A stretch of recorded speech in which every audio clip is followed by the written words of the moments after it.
Welcome to our channel. Today we how to recover data from a failed laptop. Easy tutorial step by step clearly. Begin by assessing the situation with your failed laptop. Determine whether the issue is hardware or software related. If it's a hardware issue, check if the laptop powers. Listen for any unusual sounds, such as clicking or grinding. If the laptop turns on but the screen is blank, try connecting it to an external monitor. Next, if you suspect a software issue, boot the laptop in safe mode. Press the appropriate key, usually F8 or Shift plus F8, during startup. If safe mode doesn't work, consider creating a bootable USB drive.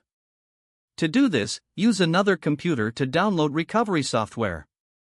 Insert a USB drive and follow the software's instructions to create a bootable drive. Once the USB is ready, insert it into your failed laptop. Access the BIOS by pressing F2, F10, or DL during startup, depending on the model. Change the boot order to prioritize the USB drive. Save the settings and exit the BIOS. Your laptop should now boot from the USB drive. Follow the prompts on the recovery software to access your files. Select the data you want to recover and choose a safe destination for storage.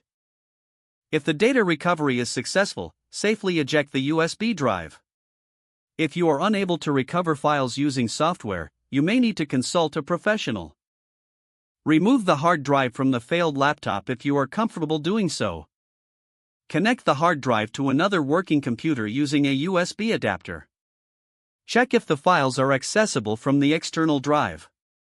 If they are, copy them to the working computer's hard drive.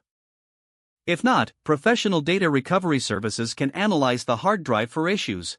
Monitor the health of any replaced or recovered systems to prevent future failures. Always back up important files regularly to avoid data loss in the future. If the page does not load, refresh the browser or try again in a private or incognito window. Make sure you are using the correct email address, then retype it carefully to avoid small typos. Don't forget to like this video and subscribe to our channel for more step-by-step tech guides.